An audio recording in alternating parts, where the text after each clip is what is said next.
আমরা মানি না, মানবো না, অনশন করব, ধর্মঘট ডাকবো, হরতাল ডাকবো, অসহযোগ আন্দোলন দিয়ে সব বরবাদ করে দিব, এমন মিছিল তো আর কোনো বাচ্চারা করে না, নাকি করে? করে না। তো বাচ্চাটা এসেছে, নিজে এসেছে এমন না, আপনার অবদান আছে, আপনার কৃতিত্ব আছে। এখন আপনি এই ক্ষেত্রে দায়ী আছেন। তো এখন বাচ্চাটা স্বীকৃতি পাওয়ার অধিকার রাখে, এটা তার হক, এটা তার প্রাপ্য। যদি আপনি স্বীকৃতি না দেন, আপনি জানেন। এটাই তো বাস্তবতা। আপনি স্বীকৃতি না দিলে আপনি জালেম। মনে করেন 20 বছর স্বীকৃতি দিলেন না। যেমন ভারতে একটা মেয়ে আছে, বেচারি না হলেও 2 যুগ, না হলেও অন্তত 1 যুগের বেশি সময় ধরে আন্দোলন করছে যে তাসলিমা নাসরিন আমার আম্মা আর অমুক হলো আমার আব্বা। এখন 1 যুগের চাইতে বেশি সময় ধরে আন্দোলন করেই যাচ্ছে বেচারি। বাচ্চাকাল থেকে আন্দোলন শুরু করেছিল, এখন কিশোরী পেরিয়ে তরুণী হয়ে গেছে। তাসলিমা নাসরিন বলে, না না না, আমার বাচ্চা আসবে কোত্থেকে? আরে আমি তো পুত পবিত্র, আমার বাচ্চাকে আসতে পারে। এখন মা স্বীকৃতিই দিচ্ছে না বাচ্চাটাকে। বেচারি কোর্টে নেতা খেতার কাছে দৌড়াতে জীবনটারই তেজপাতা বানিয়ে ছাড়ছে। এখন মনে করেন তাসলিমা আরো বুড়ি হলো, ঠ্যাং তো মাঝখানে একবার গিয়েছিল, আবার মনে করেন বড় মুসিবতেও পড়ে গেল। তো এখন বেচারি বলল, ঠিক আছে, এইটারে মাইনা নিলাম, বুড়ি যেহেতু হইছি, দিন যেহেতু শেষ, এখন কি কেউ তাকায় আর কেউ কি আমারে দাম দেয়? তো এখন ঠিক আছে, মাইয়াটা নিয়ে বাকি জীবন কাটায় দেই, নাতি নাতনির মুখ দেখি, বাচ্চা কাচ্চা নিয়ে থাকতে বুড়া মানুষের ভালোই লাগে। এখন মনে করেন দীর্ঘকাল পরে বেচারি গিয়ে স্বীকৃতি দিল। এটা কি দুনিয়া তারে বাহবা দিবে, নাকি আরো উল্টা বলবে তোর এই স্বীকৃতিটা আরো আগেই দেওয়া দরকার ছিল? তো এখন স্বীকৃতি মানে আমরা যে পড়ালেখা করছি, আমরাও যে টুকটাক কিছু জানি আর কি, এই জিনিসটা, এইটা স্বীকৃতি পাওয়াটা, এটাকে আমাদের উপর দয়া মায়া অনুগ্রহ না আমাদের হক আর অধিকার? কমন সেন্স কি বলে এখানে? এটা বোঝার জন্য পিএইচডি করা লাগবে না। কমন সেন্স কি বলে? এটা অধিকার না, এটা আমাদের হক না, এটা আমাদের প্রাপ্য না? আর 71 থেকে শুরু করে এই স্বীকৃতির আগ পর্যন্ত যারা আমাদেরকে অধিকার থেকে বঞ্চিত রেখেছে, নিঃসন্দেহে তারা ভুল করেছে, অন্যায় করেছে। আমাদেরকে অধিকার আর আগেই দেওয়া দরকার ছিল। অবশেষে যখন দিয়েছে, তখন সে তার নৈতিক দায়িত্বই পালন করেছে। এমন না, বড় দয়াময় অনুগ্রহ করে এখন দুনিয়ার আমাদের কাছে সবচাইতে বড় রহমত পাওয়ার অধিকারী হয়ে গেছে। যুক্তির কথা তো এটাই। নাকি বলবেন হুজুর এই কথাগুলো কয়েন না, একটু ঝামেলা নাকি? ঝামেলার কিছু নাই, যুক্তি তো যুক্তি। আরে যুক্তি দিয়েই তো দুনিয়ার মানুষ আজকাল ইসলামের পর্যন্ত ভুল ধরে। ভালো কথা, আমরাও তো অযৌক্তিক কিছু বলি না, অযৌক্তিক কিছু দাবিও করি না। যত ধরনের যত লোকের সঙ্গে আমাদের ফাইটিং, বেদাতি হোক, নাস্তিক হোক, বামরাম হোক, আমরা তো মূল কথা এটাই বলি, দলিল দাও, যুক্তি দাও, 2 লাইনে যে কোনো 1 লাইনে অন্তত হারাও, তাহলে আমরা হার মানবো। আমরা তোমাদের অনুগত ভৃত্য দাসে পরিণত হয়ে যাব। এই যে রবিউল আউয়াল মাসে কত চ্যালেঞ্জ খাইলাম আমি, জানেন না নাকি? কত চ্যালেঞ্জ, একেবারে সেই দরবারে জাহাঙ্গীরিয়া থেকে শুরু করে কত বড় বড় দরবার থেকে, এমনকি মাঝখানে 1 কোটি টাকা চ্যালেঞ্জও দিছিল। আমার মহা খুশি লাগছিল।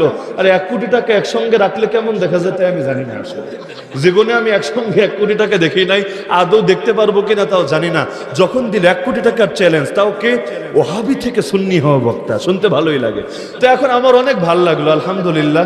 বাংলাদেশে তো আবার টাকা যা ঘোষিত হয় পুরোপুরি পাওয়া যায় না, মাঝখানে এদিক সেদিক হয়ে যায় আর কি। তো কিছু টুকটাক হওয়ার পরে 50 যদি পাই, খারাপ তো না। আমি কয়েকজনের রিকোয়েস্ট করছিলাম, ভাই অন্তত মধ্যস্থতাকারীর ভূমিকা পালন করে একবার বসার ব্যবস্থা কইরা দাও, প্রয়োজনে তোমারও 10% 20% দিয়ে দি, মনে ব্যাপার না, বাকিটা পাইলেও আমার চলবে, আমার মাদ্রাসার বাকি কাম সম্পূর্ণ হবে, নিজেরও ব্যক্তির ফায়দা টায়দা হইল। আরে টাকা দুনিয়ায় কার না লাগে, সবারই তো লাগে। এখন এক বিতর্ক কইরে যদি 1 কোটি না 50 লাখও পাওয়া যায়, এমন বিতর্ক করতে ডেইলি রাজি আছে আলহামদুলিল্লাহ। কিন্তু খালি কবুল কবুল কবুল বলতে বলতে মাসে কাটায় দিলাম। রবিউল আউয়াল গেল, রবিউল সানিও গেল, রবিউ শেষ হয়ে এখন জুমাদা মাসগুলো শুরু হয়ে গেল। আল্লাহ ভালো জানে, হয়তো আগামী বছর রবিউল আউয়াল আসলে আবার শুরু হবে চ্যালেঞ্জ পাল্টা চ্যালেঞ্জ। টাকা টোকার কথাও বিভিন্ন জন বলবে, লাস্টে হয়তো কেউ আর দিবে না, খালি ঠকাবে। গরিব মানুষরা সবাই ঠকায়, এটা দুনিয়ার নীতি। বাদা আল ইসলাম গরিবা ওয়া সায়াউদু কামা বাদা ফাতুবা লিল গুরাবা। আমরা গরিব না? আমরা গরিব না? এই গরিব টাকা পয়সার গরিব না, গরিব লাইসাল গরিবু গরিব আশ-শাম ওয়াল ইয়ামান, ইন্নামাল গরিবু গরিবুল লাহদি ওয়াল কাফান। আরে আমরা তো সেই অর্থে গরিব হতে চাই যখন হক দুনিয়ার বুকে হয়ে যাবে অপরিচিত, বাতিল হয়ে যাবে সুপরিচিত, হক হয়ে যাবে বিচ্ছিন্ন ধারা আর ভুল ধারাই হয়ে যাবে মূল ধারা, তখন আমরা হককে আঁকড়ে ধরেই বাঁচতে চাই, হক নিয়ে মরতে চাই।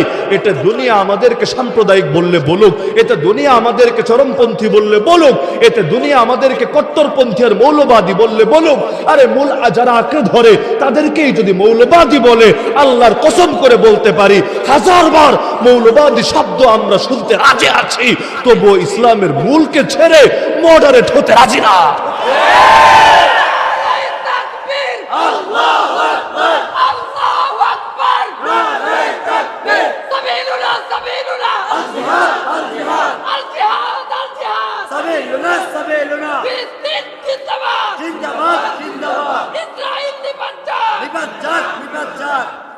মাশাআল্লাহ।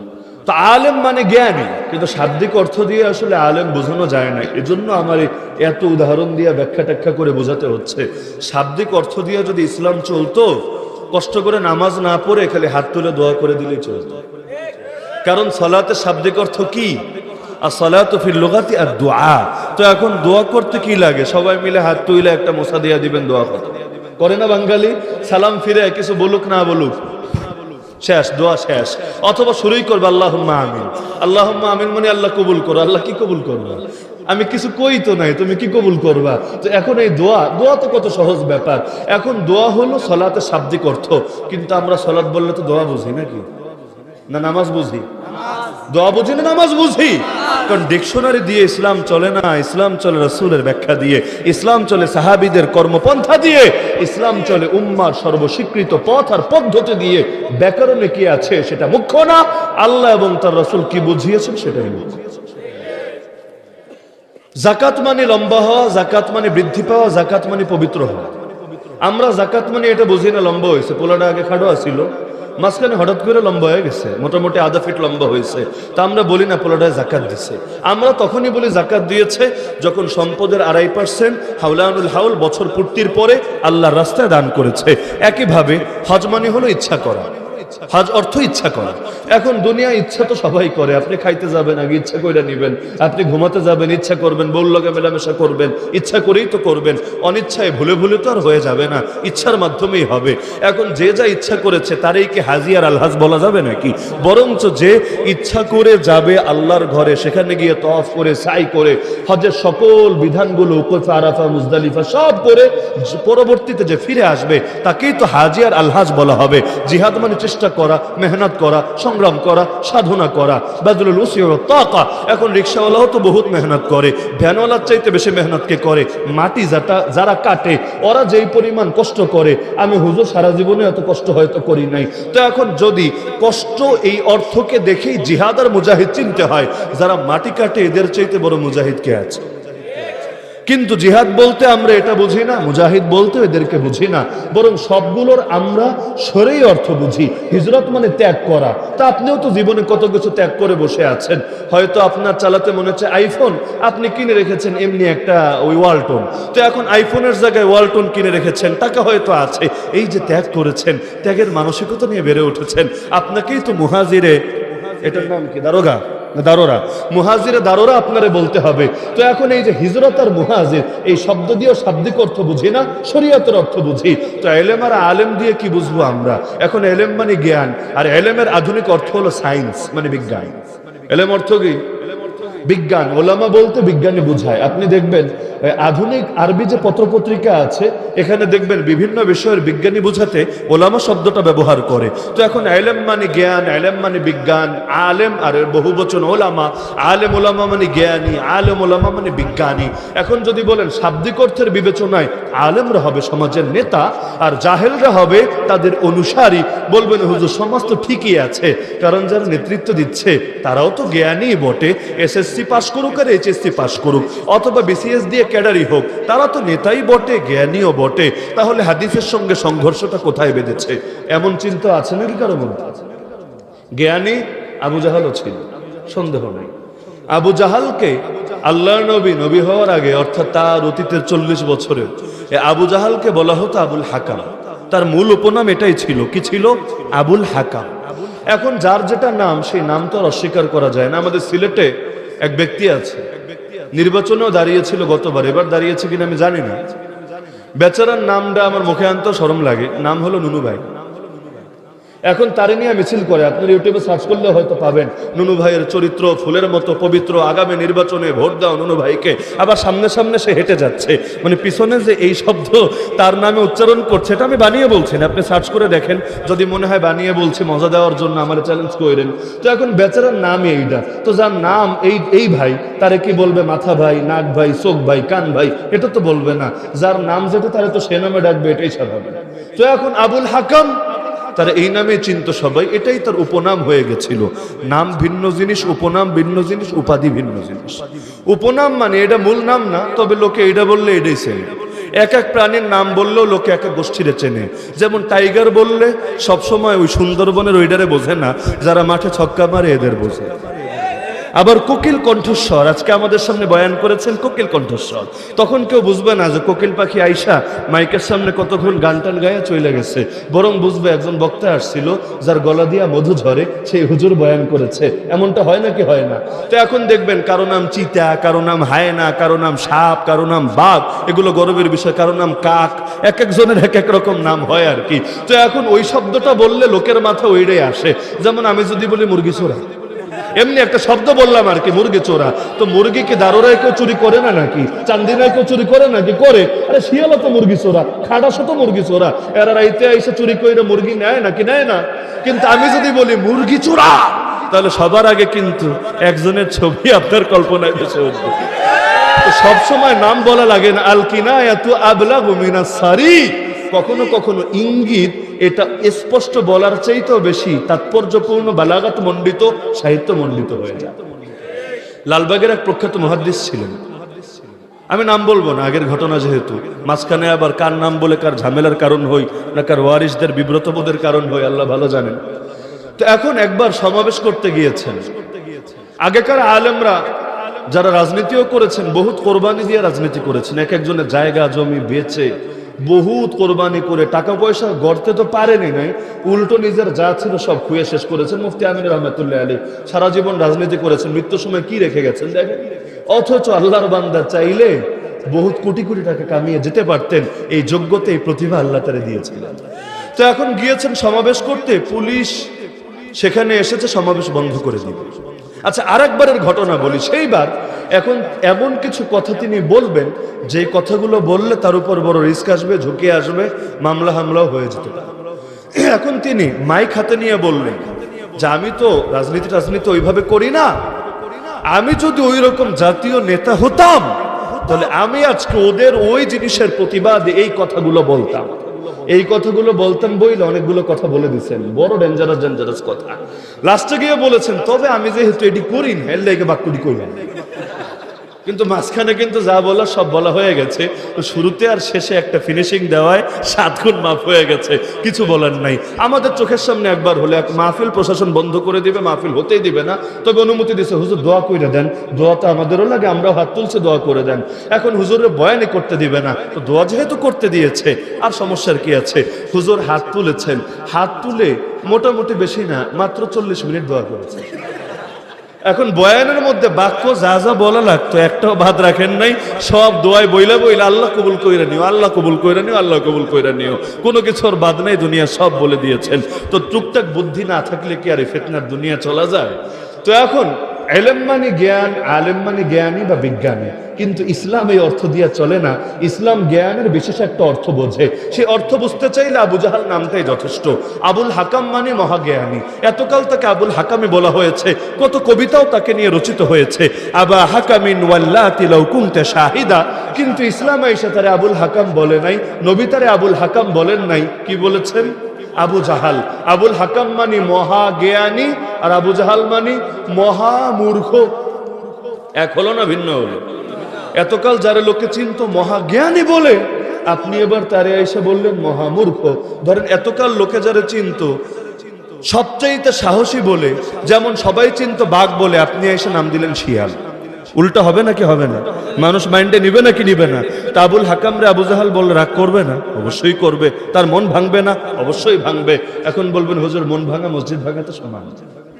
ভারতে এক হুজুর ফতোয়া দিছে, আমি নাম বলবো না, ভারতের মুসলমানদের জন্য গরু কোরবানি করা হারাম। এমনকি কোন অমুসলিমকে কাফের বইলে ডাকাও হারাম। কিসের জন্য? যে গরু হইল ওদের আম্মা, গাভী হইল আম্মা আর কি, আর আম্মার স্বামী যেহেতু, গরু হইল আব্বা। এখন এগুলার মুতো খায়, গোবর টোবর তো খায়, আরো বহুত কিছুই করে। যদিও মাঝে মধ্যে আবার দেশের বাইরে পাচার করে, চিল্লা কাইটা লবণ লাগাইয়া একেবারে গোস্ত এই করে সারা দুনিয়া রপ্তানি করে। সেই সৌদি যান, মিডিল ইস্টে যান, এই ভারত থেকে রপ্তানি করা গোস্ত খাবেন আপনারা, সেখানে পাওয়া যাবেন। তাহলে দেখবেন যেই মায়ের এত সম্মান দেয়, মায়ের মুখটা পর্যন্ত খায়, সেই মায়ের আবার কাইটা কুইটা প্যাকেট করে আরেক দেশে পাঠায় দেয়। এটা কি সম্মান হইলো নি? ধান্দা হইলো? তো যাই হোক, তারপরও তিনি বলেন যেহেতু তারা মা মনে করে, আর মুসলমান যদি মায়ের গলা কাটে তো সন্তান কষ্ট পাবে নাকি পাবে না? আরে বলেন না, পাবে নাকি পাবে না? তো যেহেতু এতে তাদের মনে কষ্ট আসবে, আর মন ভাঙা আর মসজিদ ভাঙা সমান, সুতরাং ভারতের মুসলমানদের জন্য গরু গাভী জবাই করা হারাম, হারাম, হারাম। কি নাউজুবিল্লাহ বলবেন না? নাউজুবিল্লাহ বলবেন না? তো ইসলামের যেই কাজই করেন শয়তান খুশি হবে না বেজার হবে? এই যে আমরা আজান দিই, একটু পরে আজান হবে, শয়তান কি খুশি হবে না বেজার হবে? অনেক বেশি বেজার হবে। তো এখন যদি বলেন হুজুর শয়তানের মন ভাঙা কি উচিত হবে? যতই হোক ও তো জিন জাতির অন্তর্ভুক্ত, ওর মন ভাঙলে ও কষ্ট পাবে না। এখন ওর মন না ভেঙে ইসলামের উপর আমল করার কি বা উপায় আছে? তো বলছিলাম আবু জাহাল মানি মহামূর্খ, আবুল হাকাম মানি মহাজ্ঞানী। তো নাম উল্টে দেওয়ায় কষ্ট পেয়েছে নাকি পায়নি? তারপরও এই নামে তাদেরকে সেই যুগেও ডাকা হয়েছে, এখনো ডাকা হচ্ছে। কেন? ইসলাম আমাদেরকে এটা বুঝিয়ে দিয়েছে, যে জ্ঞান দিয়ে আল্লাহ চেনা যায় না, যে জ্ঞান দিয়ে রাসূল চেনা যায় না, যে জ্ঞান দিয়ে হক বাতিলকে আলাদা দিয়ে মানুষ নিজেকে জাহান্নাম থেকে বাঁচিয়ে জান্নাতের পথে চালাতে পারে না, যে জ্ঞান দিয়ে যে খাওয়ায় যে পড়ায় তার অস্তিত্ব আর তার একত্বই স্বীকার করতে পারে না, সেই জ্ঞানকে ইসলামের চোখে কোনো জ্ঞানই বলা যায় না। যেমন কাদিয়ানীদের নাম আহমদি মুসলিম জামাত, বড় সুন্দর নাম আহমদি। আমার নবীর একটা নাম আহমদ, আহমদি মুসলিম জামাত। আপনারাও কি এই নামে ডাকবেন না? যারা আহমদি মুসলিম জামাত, আপনি কি বলবেন? আপনি বলবেন গোলামি কাফের জামাত। কারণ ওর আসল নাম তো গোলাম আহমদ, শুধু আহমদ তো না। তো এখন গোলামের অনুসারী হিসাবে গোলামি, আর যেহেতু মুসলমান না সুতরাং কাফের। জামাত মানে দল, তো ঠিক আছে শব্দ রাখলাম, কিন্তু আপনারা তো আর আহমদি মুসলিম বলবেন না, বলবেন গোলামি কাফের। কারণ ব্রিটিশের গোলাম, ব্রিটিশের নুন খেয়েছে, ব্রিটিশের গুণ গেয়েছে। হিজবুত তাওহীদ মানে তাওহীদের দল, একত্ববাদের দল। আর যারা একত্ববাদের দল তারাই আল্লাহর দল, তারাই রাসূলের দল। আপনারা কি হিজবুত তাওহীদকে হিজবুত তাওহীদি বলেন নাকি হিজবুত শিরিক বলেন? আল্লাহর দল বলেন না শয়তানের দল বলেন? তো কে নিজেকে কি নাম দিল সেটা বিষয় না। অনেকে নিজের নাম দেয় সুন্নি, আপনারা ডাকেন বেদাতি, নাকি এমনটা হয় না? এখন সে তো নিজের বেদাতি বলে না, কোন বেদাতি নিজের জীবনে বেদাতি বলেছে? এমন একটা পাগল পারলে আমরা দেখাই, বলে না, ওরা উল্টা আমগরে বলে বেদাতি। আমরা কেন করি না এজন্য বেদাতি, আর ওরা করার পরও ওরা খাঁটি নবীর আশেক আর খাঁটি নবীর অনুসারী। তো বৃক্ষ তোমার নাম কি? বৃক্ষ তোমার নাম কি? ফলে পরিচয়। তো ফল দেখেই তো পরিচয় নিতে হবে, এটাই স্বাভাবিক। তো এখন আবুল হাকামকে যদি আবুল হাকাম ডাকা হয়, জ্ঞানের অপমান হয়, ইলমের অপমান হয়, হিকমতের অপমান হয়। আর মুসলমান কখনো ইসলামের বা দ্বীনের পবিত্র শব্দগুলোর অপমান সয়ে নিতে পারে না, তাই ওকে আবুল হাকাম বলে নাই, বরং বলেছে আবু জাহাল। একইভাবে এই যুগে যারা বহুত লাইনে পাশ করেছে, পাশ করে ধরেন বড় বুদ্ধিজীবী হয়ে গেছে, বুদ্ধি বেচা খাইতে খাইতে মাথার চুলো সব ফেলে দিছে, মাথার টাকুটা একেবারে মিরপুর চান্দু স্টেডিয়াম হয়ে গেছে। এখন এই রকম বড় বড় বুদ্ধিজীবীদেরকে আপনারা কি আলেম বলবেন না জাহেল বলবেন? অথচ আলেম মানে কিন্তু জ্ঞান, জাহেল মানে মূর্খ। বুঝছেন? আসলে কিন্তু মূর্খ না, বহুত জ্ঞান, বহুত জ্ঞান। কিন্তু তারপরও এদেরকে ইসলামের দৃষ্টিতে আলেম বলবো না জাহেল বলবো? আরে কি বলবো? আল্লাহ নবী জানিয়েছেন যখন আলেম থাকবে না তখন মানুষ জাহেলদেরকেই নেতা বানিয়ে নেবে। সেই যুগ কি আগামীতে আসবে না ইতিমধ্যে এসে গেছে? আগামীর অপেক্ষায় আছি আমরা। আরে কিয়ামতের আলামত আসবে, এরপর তওবা করে মানুষ হব। আজকে যে ভূমিকম্প হলো বাংলাদেশে, এটা কিয়ামতের আলামত না তো কি পারলে বলেন? আল্লাহ নবী জানান নাই যখন 15 ধরনের গুনাহ সমাজে ব্যাপক হবে তখন অনেকগুলো আযাব নেমে আসবে, এর মধ্যে একটা হলো ব্যাপক ভূমিকম্প হতে থাকবে। আর ভূমিকম্পগুলো আসে, আরে মানুষের গুনাহের কারণে জমিন কম্পন করে ওঠে, তবুও যদি মানুষ তার সুস্থ মস্তিষ্ক দিয়ে ভাবে, তবুও যদি তার চেতনা ফেরে, আল্লাহ তাআলা বিভিন্ন মুসিবত যেগুলো পাঠান একটাও জুলুম বশত পাঠান না। আমার আল্লাহ কখনোই বান্দার উপর জুলুম করেন না, করতে পারেন না, এটা আল্লাহ শারি না। ওমা আসাবাকুম মিন মুসিবা ফাবিমা কাসাবাত আইদিকুম, তোমাদের উপর যত মুসিবত আসে বান্দা সব তোমাদের হাতের কামাই। তবে আমার বড় বড় অবাক করা একটা ব্যাপার লাগে যে দেখেন এই যে আমেরিকার উপরও করোনার ধাক্কা যখন গেল, এমন দিন অতিবাহিত হয়েছে, আমরা তো তখন জেলে পত্রপত্রিকায় দেখেছি আর রেডিওতে শুনেছি, এক এক দিনও এমন গেছে একদিনে 5,500 মানুষ মারা গেছে। অথচ তাদের চাইতে কত বেশি ঘনবসতি বাংলাদেশে। এক একটা বস্তির মধ্যে আরে কিসের শারীরিক দূরত্ব আর সামাজিক দূরত্ব, সামাজিক তো পরে, শারীরিক দূরত্ব মেনটেন করে তো সম্ভব না। যত দূরত্ব মেনটেন করা সব মেনটেন হয়েছে মসজিদের মধ্যে। এত হাত দূরে দূরে দাঁড়া, নইলে সব ময়রা ভূত হয়ে যাবি। তো মসজিদে যাওয়ার আগেও সব এক লগেই, মসজিদ থেকে বের হয়েও সব এক লগেই। আর হয়েছে বিভিন্ন সিটে, বাসে, প্লেনে, বিভিন্ন জায়গায় জামাই বউ হইলে এক লগে বইও না, বইলে করোনা ঢুকা যাবে। এমনি এক লগে শো ব্যাপার না, কিন্তু এখন এক লগে বইতে পারবা না, না হলে করোনায় মরে যাবা তোমরা। এমনটা হয়েছে নাকি হয় নাই? তো এখন করোনার ব্যাপারে বহু সচেতনতা গ্রহণ করেছে অল্প কিছু ক্ষেত্রে, বেশিরভাগ জায়গায় আমাদের আসলে কোনো সচেতনতা ছিলই না। তারপরও দেখেন আমাদের বেশি মরেছে না ওদের বেশি মরেছে। অথচ অনেকে আশঙ্কা করেছিল বাংলাদেশ অর্ধেক খালি হয়ে যাবে। অনেকে হয়তো চিন্তাও শুরু করছিল অর্ধেক লোক যদি মইরা যায় এদের বাড়ি গাড়িগুলোর কি হবে, ঢাকা শহরে কত বাড়ি খালি পড়ে থাকবে, চান্দিনায় থেকে আর কি লাভ, গিয়ে একটা গনিমতের মালের মতো ওই 71 সালে যেমন অনেকে জায়গা জমি দখল করছে এমনি গিয়া দখল একটা করে নিব, ল্যান্ড ক্রুজার, প্যারাডো, হ্যারিয়ার, এই গাড়িগুলো কেনা লাগবে না, এমনি রাস্তাঘাটে পাইয়া যাব। কিন্তু আলহামদুলিল্লাহ তেমন কিছুই হয় নাই। এটা কি আল্লাহর দয়া না? এটা কি আল্লাহর অনুগ্রহ না? আরে আপনাদের কথা রাখেন, আমরা যারা কারাগারে ছিলাম কি এর দূরত্ব রে ভাই, এক রুমের মধ্যে বসা যায় না এরকম জায়গায়, এতগুলো মানুষ একসঙ্গে গাদাগাদি করে কখনো আরামে, এই যে এমনি শুয়েছে তো শুয়েছে, কাইট হয়েছে শুয়েছি, কাইট থেকে সিট হওয়ার আর সুযোগ নাই, আর একজনের শরীরের উপরে উঠে যাব, এভাবে যে মাসের পর মাস কাটাতে হয়েছে। তাও দেখে বোঝা যাচ্ছে, টেস্টের তো আর ব্যবস্থা নাই, দেখে বোঝা যাচ্ছে আল্লাহর বান্দার করোনা সব আলামতি মজুদ আছে, যা কিছু লাগে একটাও বাদ নাই, সব মজুদ আছে। তাই বলে নিজের ভাইরা ঠেলে দেবেন নাকি আর একজনের কাছে? এটা তো সম্ভব না। এখন আরে আমার ভাই সুস্থ হলেও আমার ভাই, অসুস্থ হলেও আমার ভাই, মরলে একসাথেই মরবো, তাই বলে এই মুসিবতের হালতে ভাইকে ফেলে দেবো নাকি? তো এখন আলহামদুলিল্লাহ এই হাতগুলো দিয়ে তো আল্লাহ তাদের খেদমত করিয়েছেন, এভাবে একটা বছর কেটেছে। আল্লাহ সাক্ষী, করোনা হওয়া দূরের কথা, আমার একটা কাশিও হয়নি পুরোটাই। তো মালিককে, অথচ জেলখানায় ভ্যাকসিন দেওয়া হয়েছে সবার শেষে। যখন বাংলাদেশে সবারটা দিয়ে মোটামুটি মানুষ শেষ, ভ্যাকসিন বাকি, কি করবে? তো জেলখানায় পাঠায় দে, সবাই দিয়ে আনুক।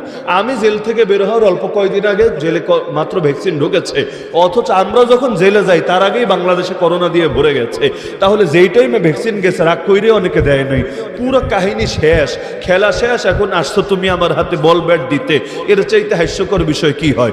এখন আমাদের এসে হুমকিও দিচ্ছে, এই হুজুররা আপনারাই তো বেশি বাড়াবাড়ি করছেন, ভ্যাকসিন দিচ্ছেন না, ভ্যাকসিন না দিলে কিন্তু জামিন হইলেও বাইরে তো দিব না। আমরা বলেছি ঠিক আছে জামিন হোক, তারপর দেখবো না কয়েকদিন মাগনা মাগনা ডাইল ভাত খাওয়াও, তোমাদের খাওয়াইতেও টাকা লাগে, তো ভ্যাকসিন দিব না, বাইন না করলে নাই। এখন বেন না করে কি আর উপায় আছে? বেদ ঠিকই করেছে। তো এই যে ব্যাপকভাবে করোনা ছড়ানোর পর আলহামদুলিল্লাহ তেমন কিছুই হয় না। যে মাত্রার ভূমিকম্প আজকে বাংলাদেশে হয়েছে, আজকে আপনাদের এলাকায় হয়েছে নাকি? ঢাকায় যারা ছিল, আমিও ঢাকায় ছিলাম, আরো যারা আজকে ঢাকায় ছিল একটু জিজ্ঞেস করে দেখেন কি পরিমাণ কান্নাকাটি, শোরগোল। আরে অনেকজন জানিয়েছে, উস্তাদ ক্লাসে পড়াচ্ছিল, আল মিকাত মাদ্রাসার এক উস্তাদ জানালো নারায়ণগঞ্জের, ছাত্ররা চিৎকার করে কাঁদতে কাঁদতে তারা এসে কয়েকজন জড়িয়ে ধরেছে, ভেবেছে এখানেই মারা যাবো, লাশ হয়ে যাবো। মানে শেষ মুহূর্তে আবেগকে আর কন্ট্রোল করতে পারছিল না, এত ভয়ঙ্কর পরিস্থিতি হয়েছে। কিন্তু বিল্ডিং কয়টা ভাঙছে? অথচ এই মাত্রার ভূমিকম্প হয়ে পৃথিবীর অনেক দেশে এক এক শহর তছনছ হয়ে যায়।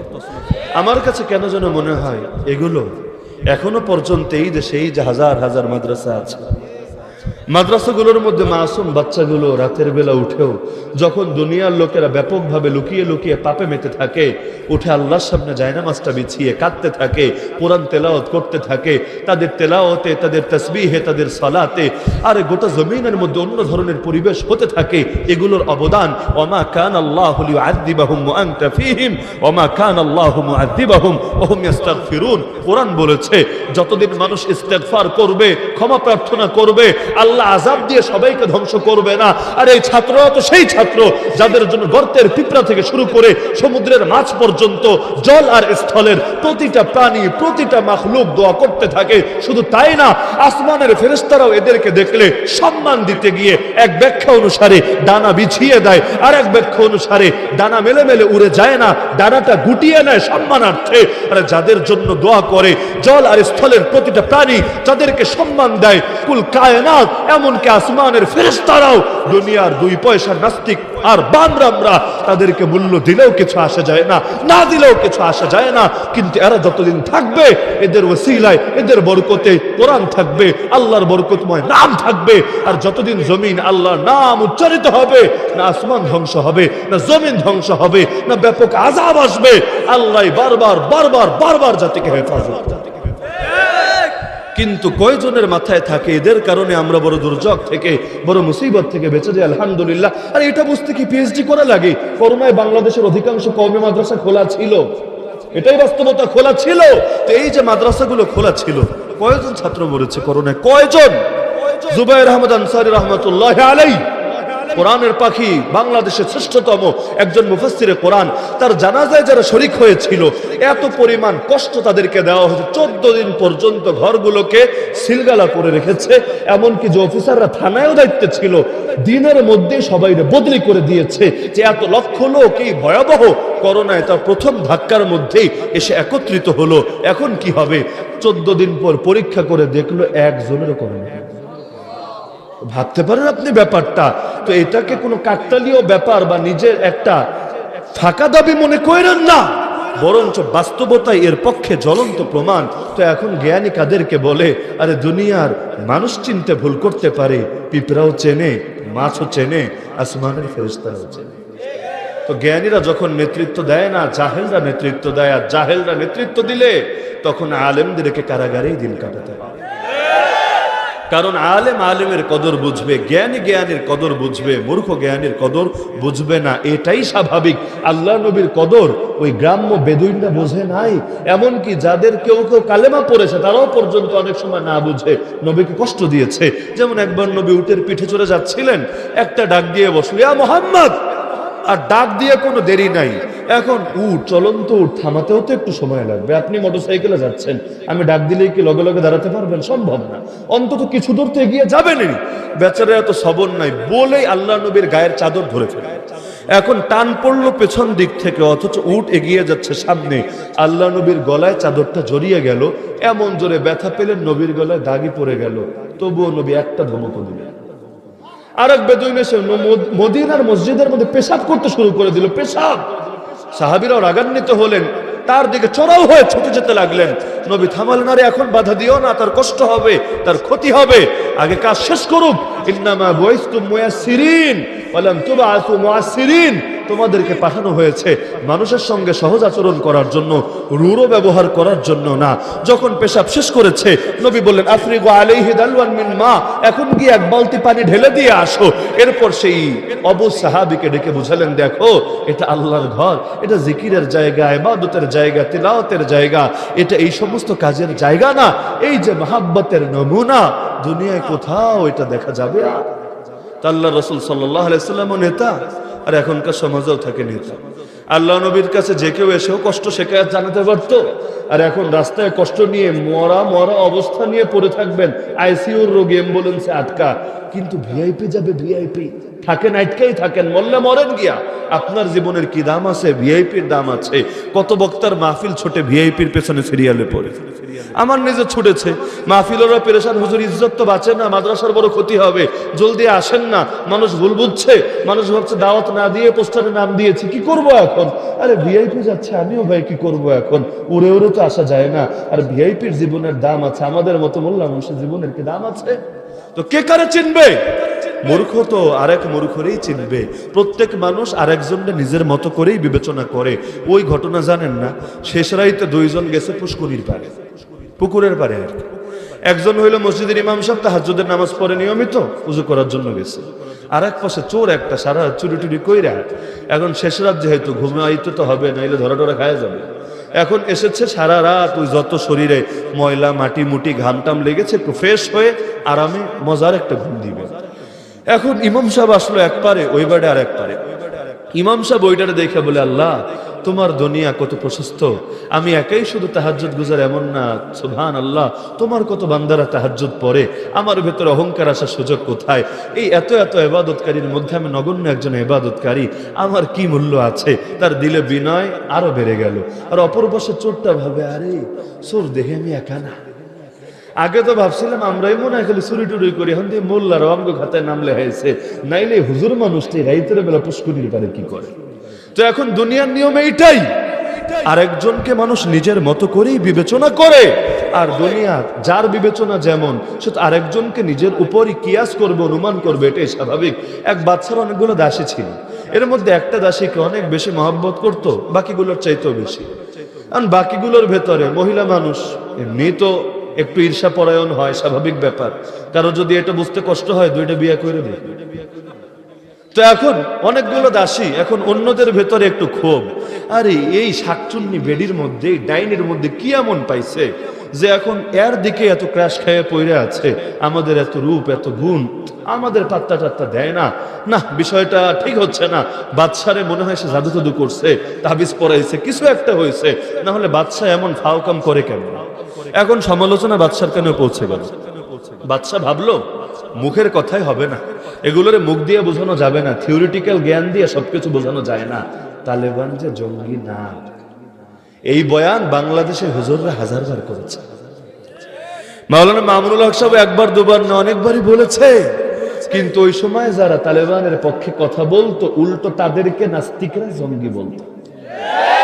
কিন্তু বাংলা একটা কথা বলে, মায়ের উপর যখন 19টা বছর মারামারি করে যুক্তরাষ্ট্র পরাজিত হতে বাধ্য হলো, লাস্টে ভাবলো বের তো হয়ে আসতেই হবে, কোন রকম চুক্তি মুক্তি করে ইজ্জতটা নিয়ে বাইচা আসি।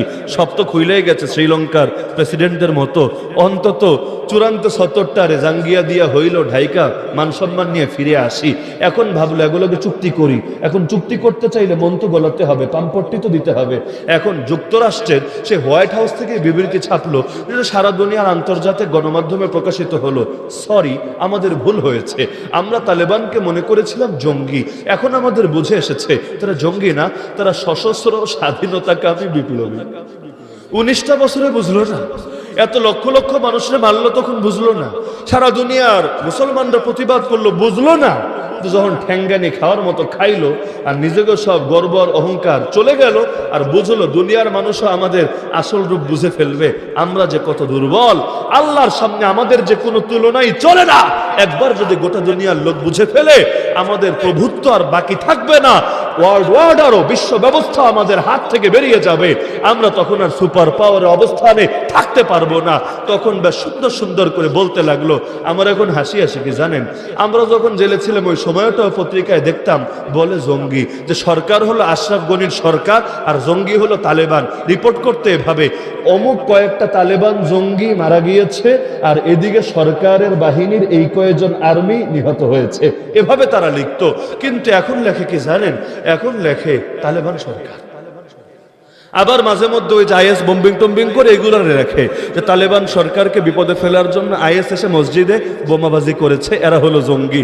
বা 2 বছর আগে যাদের বলতো জঙ্গি, তারা এখন হয়ে গেল সরকার, আর এখন নতুন করে আরেক দলরে বলছে জঙ্গি। তো এখন এই যে জঙ্গির কার্ডটা কি বুঝলেন আপনি? যে বুঝলেন এটাই, যতদিন সামনে প্র্যাকটিক্যাল নমুনা থাকে না, প্রতিষ্ঠিত হয় না, ততদিন মানুষ এত সহজে গ্রহণ করেও নেয় না। আমার নবী 13 বছর মক্কায় দাওয়াত দিলেন, হাত পা ধরে এত সুন্দর করে করে বুঝালেন। কয়জন ঈমান কবুল করেছিল? 1000ও না। কিন্তু বিজয়ী হয়ে যখন ঢুকেছিলেন, আরে বিদায় হজের মধ্যেই মুসলমান 1.25 লক্ষ, অথচ যখন হিজরত করেন মুসলমান 1 লাখ দূরের কথা, 1000ও না, কিভাবে এতবার বাড়লো? এটাই বিজয়ের বরকত। ইযা জাআ নাসরুল্লাহি ওয়াল ফাত ওয়া রাআইতান নাস ইয়াদখুলুনা ফি দীনিল্লাহি আফওয়াজা। 2013 তে শাহবাগী ছিল বুলি আর হেফাজতে ছিল গালি, মুজাহিদ ছিল গালি। আর 2023 এসে কারো যদি শাহবাগী রাগ করে, কি জানেন না আপনারা, যারা শাহবাগী ওই সময় ছিল গণজাগরণ মঞ্চে নেতৃত্ব দিছে, এদের যদি শাহবাগী বলে, এমনকি যে 2-4 জন হুজুরও গিয়ে শরিক হয়েছে, একাত্মতা পোষণ করেছে, এদেরকেও যদি শাহবাগী হুজুর বলে, এখন যে যেই জায়গায় গিয়েছে তারে তো সেই হুজুর বলবে, অস্বাভাবিক কিছু না। যেমন শাপলার হুজুর বললে রাগ করে নাকি? কি আপনাদের মধ্যে শাপলার হুজুর নাই? আরে নাই, অবশ্যই আছে। তো যদি বলি আপনি শাপলার হুজুর, শাপলার বীর, রাগ করবেন? তো যদি বলি শাহবাগের বীর, দেখবেন লগে লগে চেহারাটা লাল হয়ে গেছে। তো বুলিটা এত তাড়াতাড়ি গালি হয়ে গেল কিভাবে? এটাই নিয়ম। এই দিন দিন নয়, আরো দিন আছে। দুনিয়াতে চিরকাল মুসলমানদের মস্তক নত হয়ে থাকবে না। মুনাফিকরা মনে করে ইসলামের বিজয় অনেক দূরে। ফাসবির সাবরান জামিলা ইন্নাহুম ইয়ারাউনাহু বাঈদা ওয়া নারাহু করিবা। হে নবী, কয়েকটা বছর সুন্দরভাবে সবর করেন, ওরা দেখতে পাচ্ছে আপনার রবের ওয়াদা অনেক দূরে। আমি আল্লাহ দেখতে পাচ্ছি আপনার রবের ওয়াদা অনেক নিকট। তো ওই যে শুরু করেছিলাম যে হক আর বাতিলের দ্বন্দ্ব, ইসলাম আর জাহেলিয়াতের সংঘাত আর সংঘর্ষ চির অনিবার্য একটা বিষয়। শুরু হয়েছে, একদিকে ছিলেন আদম নবী আলাইহিস সালাম, আর আরেকদিকে ছিল ইবলিস মালউন, শেষ হবে। একদিকে থাকবেন নবী ঈসা আলাইহিস সালাম, আরেকদিকে থাকবে দাজ্জাল মালউন। ব্যাস, এই পুরো টাইমের মধ্যে এই লড়াই, এই সংঘাতে সংঘর্ষ চলেছে, চলছে, চলবে, চলতে থাকবে। তবে চূড়ান্ত বিজয় প্রতিটা যুগে দুর্বল মুমিনদেরই হবে। ওয়াযকুরু ইয আনতুম, এটা বলে আলোচনা নীতি টানছে ইনশাআল্লাহ। ওয়াযকুরু ইয আনতুম কলিল, আল্লাহ বলছেন স্মরণ করো সেই সময়ের কথা যখন তোমরা ছিলা সংখ্যায়ও কম। মুস্তাদআফুনা ফিল আরদ, পৃথিবীতেও তোমাদেরকে দুর্বল করে রাখা হচ্ছিল। তাখাফুন, তোমরা ভয় পাচ্ছিলা। আইয়াতাখাত্তাফাকুমুন নাস, দুনিয়ার মানুষেরা তোমাদেরকে ছো মেরে নিয়ে যাবে। ফাআওয়াকুম, আল্লাহ তোমাদেরকে আশ্রয় দিলেন। ওয়া আইয়াদাকুম, তোমাদেরকে শক্তিশালী করলেন। বিনাসরিহি, তার নুসরত আর তার সাহায্যের দ্বারা। ওয়া রাযাকাকুম মিনাত তাইয়্যিবাত, উত্তম উত্তম রিজিক দিলেন। লাআল্লাকুম তাশকুরুন, যাতে তোমরা শুকরিয়া আদায় করতে পারো। তো দুর্বল চিরকাল দুর্বল থাকবে না, সংখ্যায় কম চিরকাল সংখ্যায় কম থাকবে না। একদিন তারাই হবে বিজয়ী, একদিন তারাই হবে বীর। তবে শর্ত ইস্তেকামত লাগবে, অটলতা অবিচলতার পরীক্ষা দিতে হবে। ওয়ালা তাহিনু ওয়ালা তাহজানু ওয়া আনতুমুল আ'লাউন ইন কুনতুম মুমিনিন। বান্দা মনোবল হারাস না, বান্দা দুঃখ আফসোস করিস না, তোরাই হবে বিজয়ী, তোরাই হবে সুপার পাওয়ার। তবে শর্ত হলো ঈমানকে আঁকড়ে ধরে থাক, ঈমানকে ছাড়িস না। আর ঈমানের জন্য সব ছাড়া যায়, কোনো কিছুর জন্য ঈমানকে ছাড়া যায় না। সুতরাং নিশ্চিত থাকেন বিজয়ী মুমিনরাই হবে। যদিও বিজয় হয়তো সকলে দেখে যেতে পারবে না। সুমাইয়া রাদিয়াল্লাহু আনহা দেখে যেতে পারেন নাই, লস নাই। বিজয় দেখে যেতে পারলে যত দামি হবে, যাদের রক্তে দুনিয়ার বুকে বিজয় আসবে তাদের দাম আরো বেশি হবে ইনশাআল্লাহ। তো খালিদ বিন ওয়ালিদ হওয়ার স্বপ্ন তো সবাই দেখেন। কিছু মানুষ অন্তত দিলের মধ্যে বেলালে হাবশি হওয়ার স্বপ্নও দেখেন, যে আল্লাহ তোমার দ্বীনের জন্য যদি বেলাল হওয়া লাগে, আম্মার হওয়া লাগে, ইয়াসির হওয়া লাগে, খুবাইব খাব্বাব হওয়া লাগে, সুমাইয়া হওয়া লাগে, লব্বাইক আল্লাহুম্মা লব্বাইক, मैं हाजिर हो। আর তোমার দ্বীনের জন্য যদি খালিদ হওয়া লাগে, সালাহুদ্দিন হওয়া লাগে, তারিক হওয়া লাগে, মোহাম্মদ হওয়া লাগে, মাহমুদ হওয়া লাগে, मैं हाजिर हो, লব্বাইক আল্লাহুম্মা লব্বাইক। উভয় হালতে প্রস্তুত থাকবেন, নেওয়ার জন্য প্রস্তুত, যাওয়ার জন্য প্রস্তুত, তায়েফের জন্য তৈয়ার, বদরের জন্য তৈয়ার ইনশাআল্লাহ। আল্লাহ আপনাদের হাতেই পৃথিবীর বুকে নতুন বিশ্ব ব্যবস্থার সূচনা করবেন ইনশাআল্লাহ। রাজি আছেন তো ইনশাআল্লাহ? হিম্মত হারাবেন না, মনোবল হারাবেন না, মন ভাঙবেন না, নিরাশ হবেন না, হতাশ হবেন না। বিজয় আপনাদের পদচুম্বন করবেই করবে ইনশাআল্লাহ। আল্লাহরে ধরে রাখেন, আল্লাহ আপনাকে ধরে রাখবে। আল্লাহরে ছেড়ে দিলে আল্লাহ আপনাদেরকেও ছেড়ে দিবেন। আর আল্লাহ ছেড়ে দিলে আর বাঁচার কোনো পথ থাকবে না। ও গল্পটা মনে হয় বাকি রয়ে গেছে, যে দাসী একটারে কেন ভালোবাসে, অনেক ঈর্ষা। এখন বাদশা ভাবলো প্র্যাকটিক্যাল শিক্ষা দেই, সব দাসীরা জমা করে বলল একটা করে ইচ্ছা কর দেখি, যে যা চাবি তারে তাই দিয়ে দিব। এখন সবার তো স্বপ্ন থাকে এক একটা। কেউ বললো অমুক বাড়িটা চাই, তো ঠিক হয় কবুল। কেউ বললো আমি এতগুলো ডায়মন্ড চাই, ঠিক হয় কবুল। কেউ বললো আমি এতগুলো সোনাদানা চাই, ঠিক হয় কবুল। যে যা চাইলো সব দিয়ে দিল। লাস্টে ওই বেডির সিরিয়াল আসলো, যারা সবাই হিংসা করে, ঈর্ষা করে, শাকচুন্নি, ডাইনি, পেতনি সবই বলে। এখন বলল কিরে তুই কি চাবি? এখন বলছে বাদশাহ জাহাপনা, আমাকে একটু আশ্বস্ত করেন যে আমি যা চাইবো শুনলে আপনি মাইন্ডে নেবেন না, রাগ করবেন। এখন বাদশাহ বলল এটা আবার কেমন কথা? এতজনের কথায় রাগ করলাম না, তোর কথায় কেন রাগ করব? তোর সঙ্গে কি আমার দুশ্মনী আছে? বলল না জাহাপানা, আমার চাওয়াটা একটু ভিন্ন রকম, আশঙ্কা আছে বলেই তো বলছি। আপনি যদি আমাকে নিশ্চিন্ত করেন, নির্ভয় দেন যে রাগ করবেন না, তবে আমি বলবো। বলো ঠিক আছে, এত অভিনয়ের দরকার নেই, যা বলার বল, আমি রাগ করবো না, কথা দিলাম।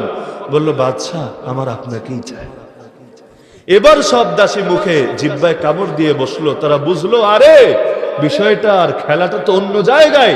উদাহরণস্বরূপ কেউ চেয়েছে ডাল, কেউ চেয়েছে পাতা, কেউ চেয়েছে ফল, কেউ চেয়েছে ফুল, কেউ চেয়েছে ছাল বাখল, কেউ চেয়েছে শিকড়, কেউ চেয়েছে কাঠ, কেউ চেয়েছে পুরো গাছটাকে। যে পুরো গাছ চেয়েছে তার এক চাওয়ার মধ্যে সবই চলে এসেছে। আরে তারা এক একজন এক একটা বিচ্ছিন্ন জিনিস চেয়েছে।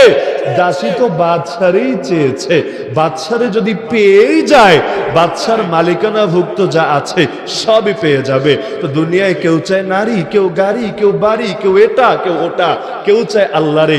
যে পেয়ে গেল আল্লাহরে, সে পেয়ে গেল কুল কায়নাতকে, দুনিয়া আখিরাতকে, তামাম মাখলুকাত হয়ে গেল তার, যে হয়ে গেল আল্লাহর। মান লাহুল মাওলা ফালাহুল কুল। তা আল্লাহরে পাওয়ার জন্য রাজি আছেন তো ইনশাআল্লাহ?